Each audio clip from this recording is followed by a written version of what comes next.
Bienvenidos, bienvenidas, bienvenidos a un nuevo capítulo de Pride Me, el podcast, un podcast dedicado a las personas de la comunidad LGBTQ+, que quieren saber más y entender más sobre su propia salud mental y la de otros. Y el capítulo de hoy es un capítulo que yo estaba esperando hace mucho tiempo, porque tenemos de invitada a alguien que yo en poquito tiempo he logrado admirar y querer un montón. Presidenta del directorio de Fundación Iguales. Denle la bienvenida a nuestra querida invitada Emma de Ramón. ¡Bravo! Bienvenida, Emma. Gracias. Oye, Emma, para las personas que no te conocen, cuéntanos un poquito quién es Emma de Ramón. Bueno, no es muy simple porque tengo 2 años, entonces, pero bueno, yo soy historiadora, soy archivista, archivera, y por las cosas de la vida me ha tocado estar en dos situaciones bien complejas en el fondo de situaciones con niños y con familias LGTBIQ+. Y yo misma siempre me defino como el cuerpo del delito de Karen Atala, que era su pareja cuando ella fue, en fin, juzgada y finalmente le arrebataron la prisión de su hija. Y eso fue en el año 2003, 2004, todo un escándalo nacional tremendo. Sí. Entonces, a partir de ahí, la verdad es que yo comencé a meterme un poco por casualidad en el activismo y no lo he abandonado hasta el día porque me doy cuenta que soy una voz bastante de peso, no solo por la continuidad, sino también porque la gente suele creerme en lo que yo digo. Sí, totalmente. Y entonces, la verdad es que en ese sentido he asumido ese rol con harta alegría, con ganas en realidad, de que la gente que viene detrás de mí no pase por lo que yo he tenido que pasar, básicamente. Esa es la idea. Me gusta, Emma, me encanta. Oye, Emma, y la razón por la que te queríamos tener acá también es para hablar un poquito de... En general, nosotros los invitados que tenemos son organizaciones de la sociedad civil, tuvimos Fundación Iguales, de hecho acá, tuvimos la Fundación Selena, próximo capítulo se viene ahí a Fundación Todo Mejora, hemos tenido bastantes influencers también, o activistas de la comunidad, pero nunca nos ha pasado que hemos tenido algún invitado de más de 50 años, y queríamos hablar un poco de eso, porque si bien falta mucho, por supuesto, falta un montón en avance, quienes hoy día, yo tengo 30 años, quienes hoy día hemos estado en este podcast, vivimos una época que si bien difícil, fue muy distinta probablemente a la época que te tocó vivir. Entonces, yo estaba esperando mucho un capítulo como este en el que podamos hablar un poco de la época, de ahí de los 70, los 80, los 90, y también de lo que significa la adultez mayor LGBTQ+, ¿sí? Entonces, si es que me lo permites, cuéntame un poquito cómo fue para ti crecer como una mujer lesbiana. Bueno, claro, los años 70 sobre todo y 80 fueron años de mucho, digamos, convulsión social y de mucha represión podríamos decir, la libertad de las personas. Había un gobierno que era, además de todo lo que hizo, que no nos vamos a referir, pero era muy, muy conservador. Entonces, hay historias que cuentan, ¿no es cierto?, que a los hombres que usaban el pelo largo les cortaban el pelo con tijeras de podar pasto, y a las mujeres que andaban con pantalones les cortaban a la rodilla, eso los primeros años del golpe. Entonces, bueno, ese era el ambiente. Tal vez en los 80 ya se relajó un poco más, pero después del 85 particularmente. Pero la verdad es que era un periodo de mucha represión en lo sexual, te diría yo, y en toda la vida familiar, en fin, etc. Y naturalmente que uno de chiquitita que siente que las cosas no son como son para todos los demás. Y entonces yo crecí en ese ambiente en que además hablar de sexo era súper pecaminoso, cualquier tipo de sexo. Entonces uno crecía sin tener ningún referente, la verdad. Ese era el punto. O sea, ustedes hoy día tienen referentes. Hay gente que salió del closet, ministros, yo misma, no sé, y estrellas de cine, qué sé yo. O sea, existen personas que han vivido su vida como gay, como lesbiana, como trans incluso. Y por lo tanto uno sabe que existe en el mundo más gente como uno. En esa época yo crecí pensando que era el único ser humano en el mundo que le pasaba que le gustaban las mujeres, en el fondo eso. Y eso fue un sentimiento súper duro, en realidad, para una niña, además que yo soy una persona bien sensible. Eh, la verdad es que eso me llevó a tener muchas penas siempre, a depresión, derechamente, ideaciones suicidas, cosas de ese tipo, que superé porque, no sé, tal vez tengo el carácter como para saber y querer que las cosas cambien, en realidad. A lo mejor también un poco inspirada en el espíritu de los 80, en que todos queríamos, ya viene La fiesta. O sea, la fuerza. la fuerza. ¿Tú qué dijiste? La fiesta. También. Pero la fuerza y que nos inspiraba en el fondo, y entonces, ¿por qué no luchar por esto también? Entonces, yo viví, en realidad, no diría dentro del closet, porque sabía todo el mundo, tal vez menos mis papás, que se enteraron cuando yo era más vieja, quiero decir, después de mis 30, que ya sabían, me dijeron que ya sabían, pero yo se los pude decir recién después de los 30. Con esto ya sabían, claro, se lo intuían, pero tú nunca hablaste de eso antes. Claro, lo intuían porque yo nunca llegaba con un pololo, llegaba con unas amigas. La verdad que también la vida social en esa época era muy difícil. La vida social entre nosotros, en nuestra comunidad, porque la verdad es que no había espacios prácticamente. Los espacios que habían eran muy como del submundo, así muy como de la cosa muy reventada, las fiestas estas, ¿cómo se llamaban las fiestas? Que se iban en la Blondie, que eran pero un reventón de principio a fin. Y habían algunas discotecas, bueno, Fausto siempre fue muy lesbofóbico. Claro, más gay. Sí, más bien gay, pero había otro lugar donde íbamos mujeres que se llamaba El Quasar, que era un antro. ¿Cómo se llama? El Quasar. Quasar. Quasar, que queda en la calle Coquimbo, o sea, por allá por, digamos, cerca de Avenida Mata. Al lado de donde está hoy día el Museo del Ejército. Pero realmente a una cuadra, era una cosa así. Y era una casa antigua, vieja, donde como a las 2, 3 de la mañana actuaba la famosa Francis François. Mira. Y entonces nosotros la verdad que nos quedábamos siempre a escucharla porque uno se reía y se reía y se reía y se reía. Y era el único espacio en realidad para sociabilizar con otras lesbianas, con otros gays también. Yo de hecho todavía conservo amigos que hice en esa época.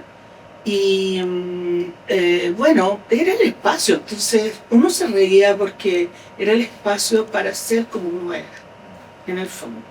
Así que le tengo un gran cariño a ese antro, que haya sido un antro. Además, ¿y cómo llegaste a ese antro? ¿Cómo supiste que existía? Por amigos. No. Porque en el camino uno se va encontrando con personas y yo me iba acercando, en fin, conversando y me hice varios amigos, sobre todo hombres. Y por tu hermano puede ser, ¿no? por mi hermano también, que era gay, estaba en la escuela de ingeniería. Y por ahí fui haciéndome amigos y entonces finalmente en un momento me invitaron y fue un súper buen espacio para encontrar, digamos, amores que no fueron muy intensos, polola. Y bueno, después se fueron abriendo algunas cosas más, por eso te digo que después en los años, fines de los 80, 90, se fueron abriendo otros espacios, sobre todo en Bellavista, donde uno podía ir a tomarse un trago, a conversar, a jugar, a reírse. Por ejemplo, dentro de eso fue muy famoso el Dionisio, que era fundamentalmente de mujeres, y uno lloraba de la risa también con estos eran que se hacían, y había un poco de show travesti, y había una especie de segundo piso donde nos reuníamos y a reír, a cantar, era más bien eso, era como un poquito la parranda, ¿no? Porque estábamos tan contenidos en otros espacios que ese era como el espacio de libertad. Bueno, eso fue lo que nos tocó vivir. Yo te diría que hasta el tema cuando explotó lo de Karen, el juicio, digamos, y todo lo que ocurrió ahí, que fue muy trabajado por la prensa.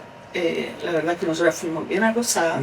¿Puedes poner un poquito de contexto para las personas que quizás no saben quién es Karen Atala? Claro, bueno, Karen Atala somos hasta el día de hoy muy amigas, fuimos pareja. en los años 2000 y a raíz de nuestra relación, el ex marido de ella le entabló un juicio en que terminó con mucho escándalo porque se filtró a la prensa, sobre todo en la Corte Suprema, en el momento de la Corte Suprema. Bueno, porque ella, en el fondo se filtró porque ella era juez. Claro, porque era jueza y porque el ex marido era abogado y cachaba que también podía manejar y manipular a la opinión pública, porque en ese tiempo era muy feo todo esto, era el primer boom, digamos así, de una persona que no fuera, no sé, pues que no fuera travesti, que no fuera el MB, Claro. que no fuera alguien así. Tan visible. Tan visible, una persona así como común y corriente, que era Karen, que era jueza, y yo que era, bueno, académica en ese momento y activista, en fin, hacía un poco lo mismo que hago hoy día. Bueno, el asunto fue que ahí no hubo más remedio que hablar, Karen no podía hablar, yo me puse a hablar y a decir lo que pensaba que la situación. Porque Karen no podía hablar por... Porque es jueza, Ya. y porque los jueces tienen que mantener esas cosas medias de la dignidad del Entonces, tú cargo. dijiste, yo voy a hablar. Entonces, como yo no tenía mucho que perder, hablé. Ya.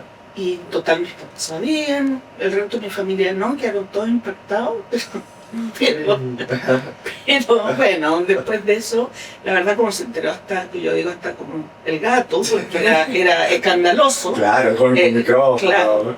Entonces, la verdad es que fue como quitarme un elefante de la espalda, que fue eso. Y después de eso yo me sentí muy libre, muy feliz. Y bueno, no feliz por la situación naturalmente, pero yo conmigo misma muy bien.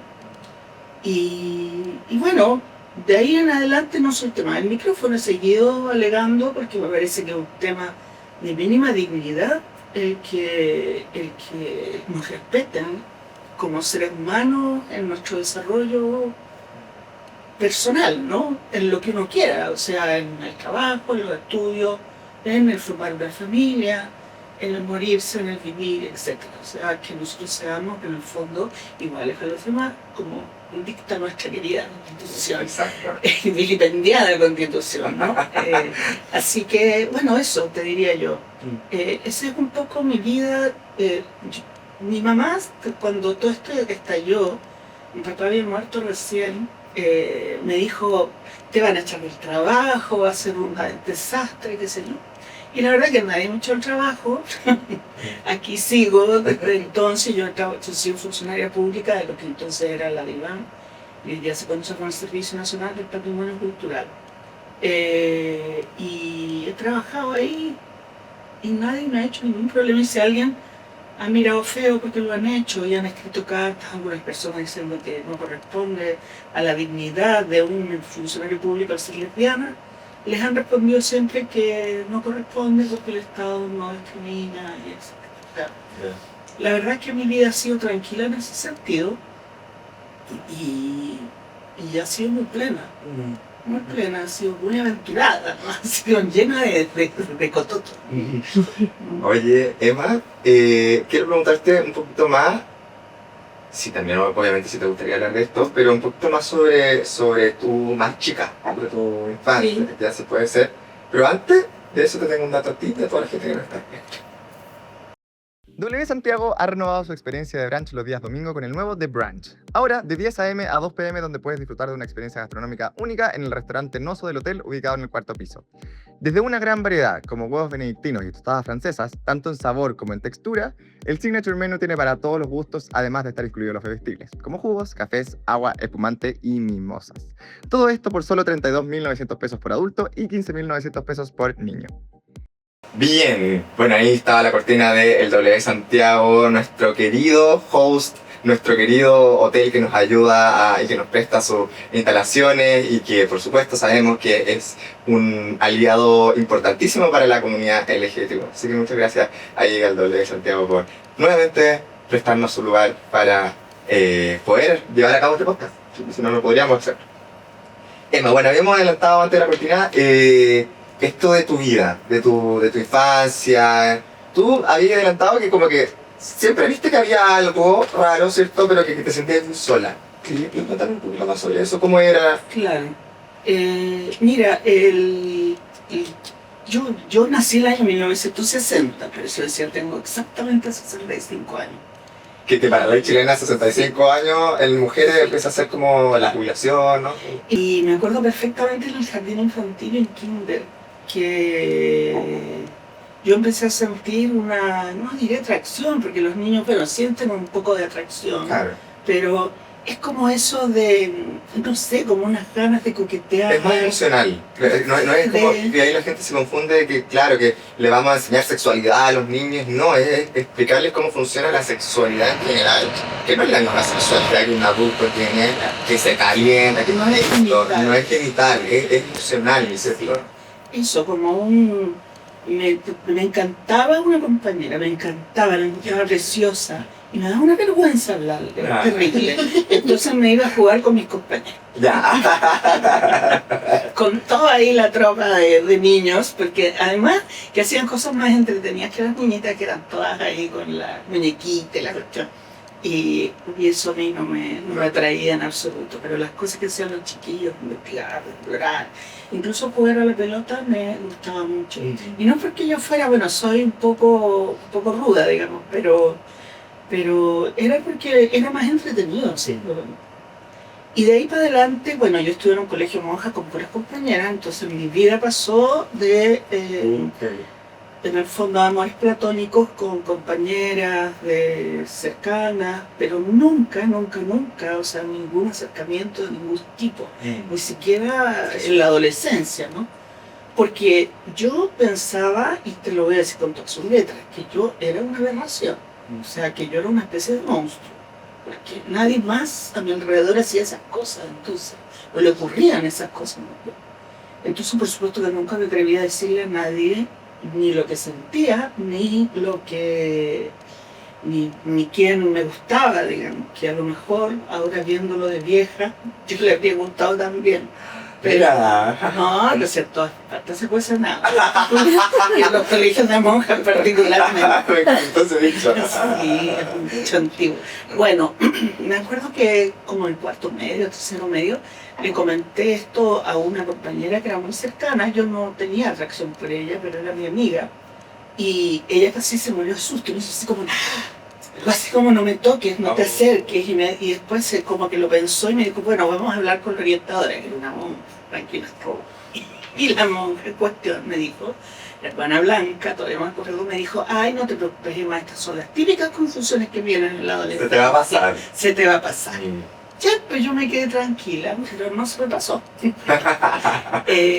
La verdad es que fue un tiempo que en ese aspecto, porque yo lo pasé muy bien, porque soy muy intelectual, digamos, me encanta leer, me gusta escribir, me gustaba mucho el arte, pintaba, entonces un poco fue eso mi refugio, que no me quitó esa depresión, esa pena que sentía, como que no encajaba en ninguna parte.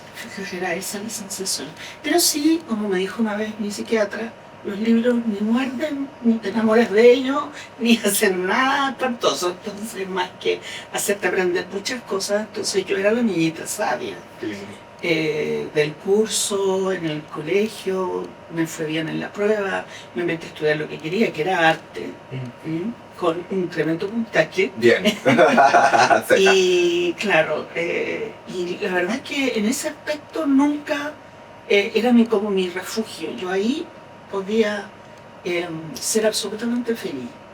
Y claro, y salía un poco a la vida común y corriente de estar con otras y con otras personas, y ahí empezaba mi crisis porque me empezaba a enamorar de mi amiga, naturalmente. No enamorar directamente, sino a esta cosa de sentir atracción pero no poder expresarla, y unas situaciones súper incómodas en realidad. Que finalmente después con los años, incluso algunas de ellas me han confesado que ellas estaban muy enamoradas de mí. ¿En serio? Sí, y yo, la boca abierta, jamás me enteré.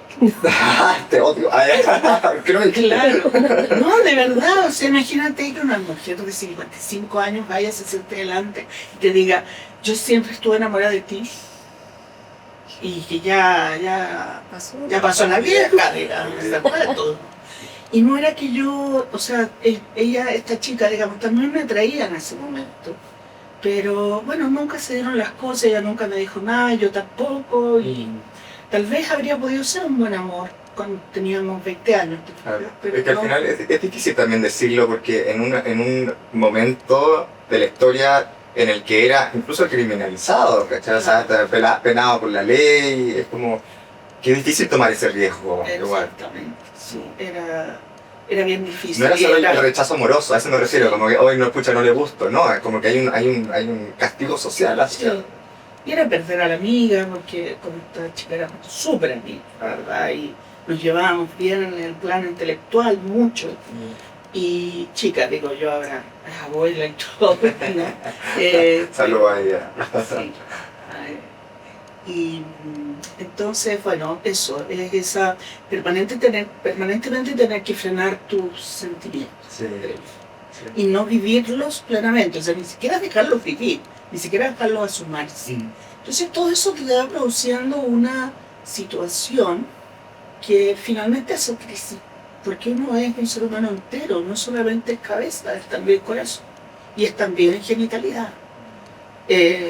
Entonces en un momento de crisis, yo tenía unos 22, 23 años, y fue ahí el momento en que yo dije, esta cuestión se acabó, yo no sirvo para esta vida, y basta con puros libros, digamos, no es mi idea. Y me fui a sentar al metro a tirarme, derechamente, o sea, yo dije, ya, aquí se acabó la cuestión. Y debo haber estado, no sé, 3 horas sentada ahí, no sé cómo, no me sacaron los vigilantes, en ese tiempo no han tenido procedimiento, porque estoy hablando del año 80, 82, por ahí 83. Y de repente vi bajar del metro, se bajó una señora que se parecía mucho a mi mamá, con una niñita chica, como de esos 5 o 6 años, que fue la edad en que yo sentí por primera vez que algo no enganchaba. Y yo dije, ¿sabes qué? Y yo sentí que la niña se parecía a mí, a lo mejor ni se parecía, pero yo dije, esa se parecía igual, porque a mí me cortaban una chasquilla, así que no así. Entonces, y 2 trenzas, y la niñita andaba con las 2 trenzas y la chasquilla. Y yo dije, tengo que darle una cosa. Eso fue. Qué lindo. Y gracias por compartir también. O sea, que heavy. Sí, obvio. Muy difícil hablar de esto. Muy difícil. Bueno, y ahí lo que hice fue, yo todavía vivía con mis papás, entonces les pedí si me podían ayudar con una terapia psicológica. Yo no sabía que era depresión y fui finalmente a estos talleres que hacen en la Católica, que bueno, fui a la Católica, me lo hacen en varias universidades, de prácticas de estudiantes.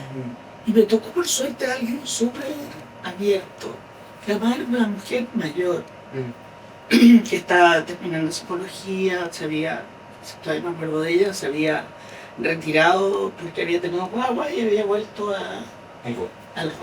Y ella me ayudó muchísimo. Bueno, es importante tener profesionales capacitados, por lo menos que sean empáticos, aunque sean tal vez. Y bueno, como la cosa, ella le bajó como 2 cambios o 3 a la criminalización, no es que lo aceptara ni nada, pero bueno, además que yo era una lesbiana virgen, o sea, todavía no podía considerarme lesbiana porque no había habido práctica en el asunto, entonces justamente lo que ella me aconsejó fue acercarme a otras personas, buscar una compañera, y que fue lo que hice en realidad, empecé a tratar de abrirme, qué sé yo, y finalmente, bueno, encontrar, como te digo, pololas y chicas con las que me llevé bien en algún momento, después terminamos por diversas razones, y ahí fue mi vida, pues, así fue, hasta que me enamoré profundamente de Karen, que eso fue ya, yo tenía como 40 años, pero fue así como, qué mujer más linda. Y ahí, bueno, también empezó tu propia visibilización, ya nos fuimos a tu círculo, al exterior. No, yo le había contado a mis papás, te decía como a los 30, 32 por ahí.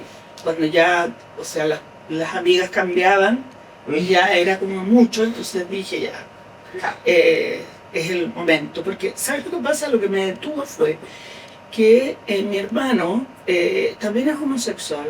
Él finalmente se fue a Londres a vive allá, porque la verdad es que no soportó la presión chilena de todo esto. Y él lo habían pillado, y mi mamá lo pilló. Y sabes qué, que fue, digamos, yo ya estaba en este proceso de abrirme, y bueno, nos habíamos contado, por supuesto, los dos que éramos homosexuales, y entonces como él salió, y mi mamá se puso a llorar, y lloraba, y lloraba, y lloraba, y lloraba, y lloraba, y lloraba, y no paraba de llorar. Era una cosa espantosa. Yo nunca la había visto así. Wow. O sea, al final le terminaron dando de esto, o sea, ese pan, algo así, para que se calmara, porque comía, digamos, y le corrían las lágrimas. O sea, era ¿cómo sería para ella? Pensé yo después, digamos, en la vida, enterarse que su hijo era homosexual. Entonces, por eso, como podemos darles otro dolor. Y yo dije, yo le dije, Sebastián, yo me callo la boca, o sea, y por favor no hables de mí, yo veré cuándo, cómo y dónde hago. Y pasó un buen rato para eso, pasaron como, no sé, 10 años, 8 años, algo así, antes que yo pudiera abrirme lo mismo. Así que lo viví un poco en silencio, pero como yo vivía afuera, porque me fui, después que pasó esto con mi hermano, yo me fui de la casa. Ya tenía una peguita, me las arreglé con unas amigas, y fuimos a un lugar. Y entonces yo ya no los veía tanto. Y de ahí, bueno, yo viví sola desde entonces, desde como 23, 24 años. Hacía clases y de eso vivía. Sola y estos fines de semana, de reventón y de jaleo, de parranda. Y esa era mi vida, estudiar y divertirme. ¿Y cómo es tu vida hoy? Ay, provecho. No sé si era la edad que yo no estoy como... Yo ya a las 11 de la noche se me apaga la tele. Claro, tal vez pasa con la edad y las hormonas, pero bueno, naturalmente que con todo lo que pasó y toda la tragedia que tuvo que vivir Karen, nuestra relación se fue deteriorando mucho, lo que hasta el día de hoy a las dos nos dan. Sí, claro. Pero hubo un minuto en que ya no iba más porque lo que me hacíamos era pelear. Así que finalmente ella se fue de la casa, porque bueno, la casa era mía, y yo conocí a mi actual pareja, que se llama Gigi. Saludos, Gigi. Hacía muchos años, y yo cuando también la vi a ella, la encontré preciosa. Realmente muy linda. Y entonces, es muy linda, la conocí en la marcha. Es muy linda, sí. Y bueno, cuando ya la cosa estaba muy mal con Karen, que fue un término, porque era así como esos términos con chicle, porque después de todo lo que uno ha vivido, claro, es súper difícil en realidad romper, porque estábamos unidas así como por ese dolor, ¿cachai? Claro. Y de hecho todavía no se solucionaba la cosa en la Corte Interamericana, no venía el perdón y no esas cosas. Entonces, la verdad es que yo me empecé a acercar a Gigi y finalmente al poco tiempo de que Karen se fue, tal vez con mi pena y todo eso, para, como dice por ahí, un clavo saca otro clavo, nos empezamos una relación con Gigi. Primero pololeo y después de instalación de pareja y toda la cosa. Y a los años, hartos años después, decidimos ser mamás y hoy día tenemos un bello mocetón de 7 años. Así que en realidad, una de las cosas que me pasa a mí con la tercera edad es que no me siento muy en la tercera edad, porque mis amigas de tercera edad, mis ex compañeros de colegio, por ejemplo, entre ellas la que me habló de amor, son abuelas. Claro, y yo soy recién mamá, entonces como que mi hijo juega con los nietecitos. Yo me siento como más en la etapa de las hijas de ellas y de mis amigas en general y amigos. Me siento más cercano a ti que a una mujer de 65 años, que además muchas de ellas se visten de 65 años. Claro. Y se aviejan innecesariamente, por ejemplo, tiñéndose el pelo, para taparse las canas y haciendo esas cosas. que podrían no hacerlas y seguramente estarían Igual de en plena vida y muy bellas. Oye, y en esto de ser mamá, Emma, ¿cómo es, no sé, por ejemplo, el tema del colegio, el tema de, no sé, si tenían miedo con eso? ¿Qué tal? Sí, teníamos harto temor. Y seguimos teniendo temor de que de alguna manera a mi hijo lo discriminen, digamos. Por ejemplo, ni siquiera los compañeros, los papás, mamás de los compañeros, compañeras. Que me imagino que los papás deben tener mi edad, ¿o no? Sí, 30 y tanto. hay unos que son más viejones, porque o sea, y otras santas, Sí, es verdad. Sí, maternidad. que no sé, no quiero ser papá. Hay una, por ejemplo, una mamá del colegio que es de la edad de la Gigi, que, o sea, más de 40. Ya. Y bueno, y las otras son de 30 y tanto, y algunas muy jovencitas, muy jovencitas. ¿Y bien ahí de la relación? Bien, fíjate, ¿sabes que no ha sido tema? Sí, sí. No ha sido tema. Los que han tenido más dificultades son el propio colegio para cambiar ciertas cosas, como por ejemplo los formularios. Nombre del padre, nombre de la madre. Nombre del padre, nombre de la madre, y que, o sea, por favor, aquí hay dos mamás, porque nos ponen de otra manera. Tiene más el papá. Sí, claro, busquemos otra palabra. Emma, te quiero agradecer por estar acá. Para eso te tenemos un regalito aquí, que es un detallito, Emma. Qué rico. Guárdalo para que no te lo roben ahí en la casa. ¿Qué se lo va a comer? Antes José, por supuesto. Oye, Emma, nuevamente muchas gracias por esta entrevista maravillosa, muy emocionante también, muy linda tú como persona, así que agradezco de verdad haberte tenido como invitada en este podcast. Y también quiero agradecer a las personas que llegaron hasta acá, que nos están viendo, que día a día y que capítulo a capítulo nos están apoyando y acompañando. Les mando un abrazo y nos vemos en otra edición de Pride Podcast. Un abrazo, chao, chao.